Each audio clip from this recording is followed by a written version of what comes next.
Are you ready to teach your dog a new trick? I hope so. In today's video tutorial, we're going to show you a beginner-friendly and easy-to-train trick that has lots of benefits to it also. It can be incorporated into a fitness plan to work on body awareness. It can even be incorporated into warm-up and cool-down routines for dog-powered sports like canicross and bike joring. And it can be used in the conformation ring to keep your dog focused on you so that they're less worried about everything else going on around them. I'm Chelsea with Positive Futures Dog Training Behavior. If you're new, thanks for joining us. And if you're returning, we appreciate the support. In today's video tutorial, we are going to go over the fun trick of spin. We're going to work in both directions and we're going to use a technique called luring. Let's take a look. To get started, we'll want to make sure that we have food in one hand and our clicker in the other. Then we can begin to determine if our dog understands how a lure works. I put the food in front of Lennon's nose and slowly guide him forward. As he follows the food in my hand, I click to mark the behavior and then deliver the treat. Repeat this a few times before beginning your spin routine. Now that we have our dogs following a food lure, we can use that lure to teach a spin. With food in one hand, I put it in front of my dog's nose and slowly spin my hand in a circle. With larger dogs, be sure to give a wide circle to make it easier for them to follow.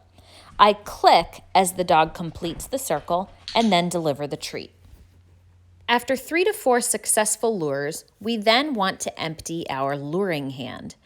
I present my hand to the dog in the same manner, but this time the hand is empty.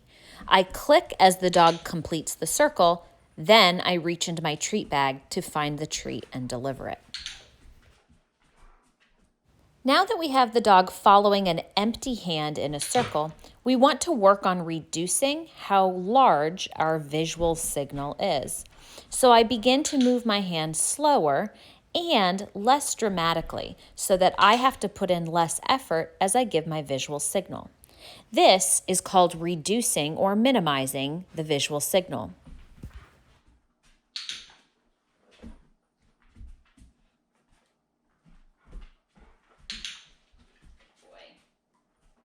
Awesome. So now that we have our dog following that visual signal with no food in our hand, we're done. We've got a spin behavior on a cue.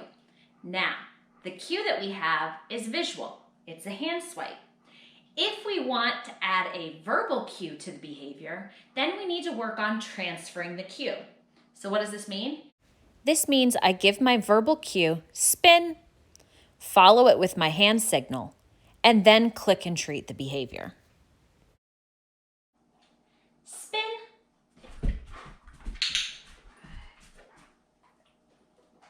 Spin.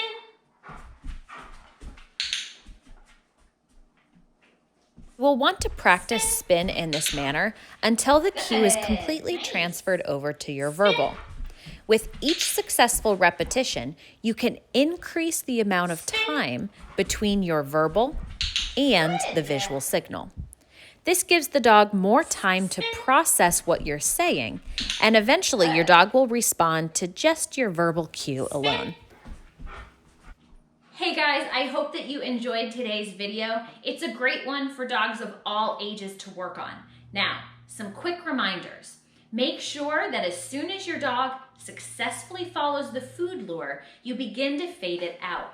We want the dog transferring to a visual signal with a hand swipe with no food in the hand as soon as possible. Now, the second thing to remember is that we want our dogs to have traction. We don't want them slipping and sliding.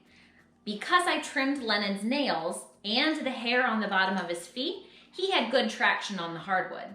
But if you notice your dog begin to slide, try to look for an area where they have more traction, like grass, a rug, or carpeting.